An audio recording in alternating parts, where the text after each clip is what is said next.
So it's another week, and that means a new Bleach Rebirth of Souls character trailer. And this week we got Coyote Stark. And I'm not gonna lie, that kinda caught me off guard because I did think we were gonna get Baragan this week. But I'm not complaining at all, we all love Stark. And already a lot of people are saying they're gonna main him because his kit looks amazing, and also he's a fan favorite. He seems to be a zoner type, which is no surprise, with the focus on managing his charges.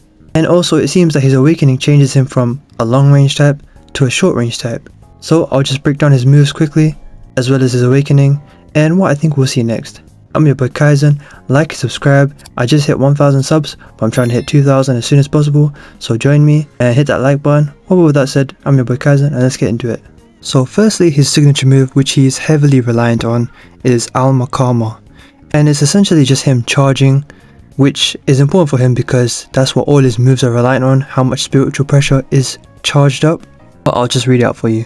While holding down input, Stark will accumulate his spiritual power, holding his gun at the ready.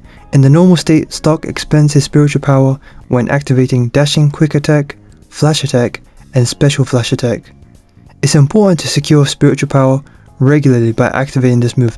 Basically, if you don't use this charge move, you're not going to be able to do his attacks really. And speaking of attacks, of course, he's obviously similar to Ulquiorra in the way that he uses Ceros a lot. And that's where we get his spiritual pressure move number 1, Cero Automatico, I believe that's how it's pronounced. And pretty straightforward, it's just a projectile attack. Stark steps back in a flash and fires a Cero from his gun. The number of Cero and the damage will increase according to the amount of Stark's spiritual power. So this actually surprised me a bit. So I thought it was simply the more spiritual power he has accumulated, the more times he can use the attack before having to charge up again, or before you have to worry about charging up.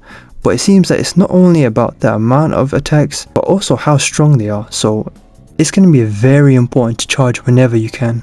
And you better time it well, because if you're facing an aggressive type character, a close range type, like Shuhei, then they're going to attack you while they're charging, so you got to time it right and be careful. But don't worry if you take damage, because he does have something for that, but we'll get to that in a minute. So next we go to spiritual pressure move number 2, and that is the two of us make one. And this move is quite interesting, because from what I'm getting from reading it and watching it, I believe it's like setting a timer based on how much spiritual power you have accumulated, built up, and while it's running out, you can just do as many attacks as you can, like the special attacks.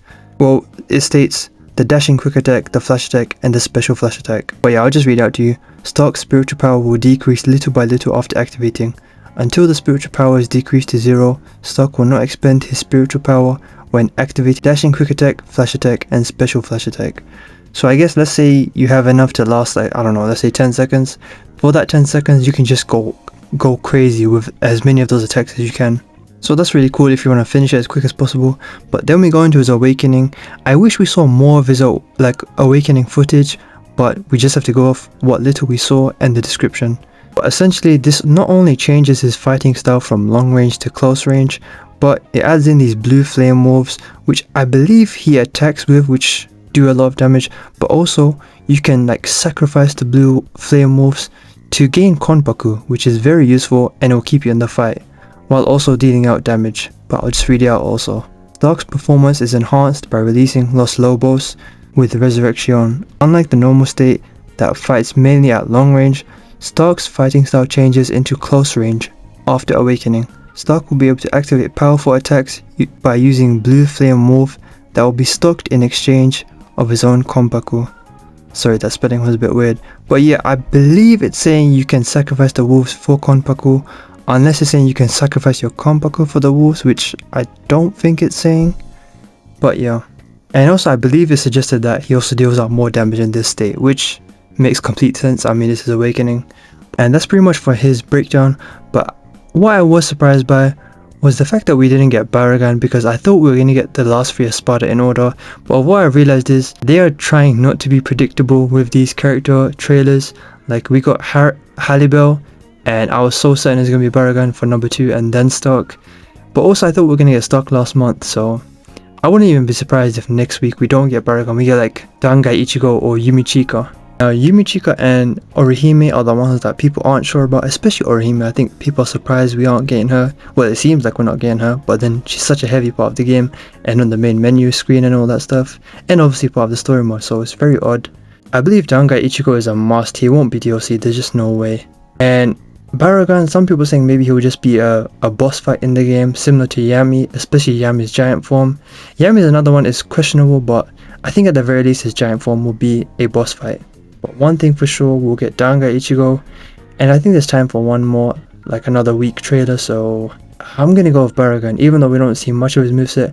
I know this is a hot take, but I'd rather see Yumi Chika because of his moveset that we see in the show. It's very interesting, like his real Shikai and then his like fake Shikai that he does. Baragon, we don't see as much of him, but he has an obvious awakening, and I guess technically they do show his moves. Maybe I'm forgetting it, but that's what I've seen online. But yeah, let me know what your predictions are for the remaining characters. I believe maximum will get like 3 more, unless they shock us with like a bunch in 1 week. But yeah, with that said, that's this breakdown and my prediction. Let me know what you think, like the video, check out my other videos on screen now. I do other Bleach Rebirth of Souls videos and Sparking Zero and other anime games. Follow my Twitter in the description below. I yap a lot on there about anime and other things. But with that said, I've been your boy Kaizen. Subscribe, help me get to 2,000 subs, and I'll see you in the next one. Peace.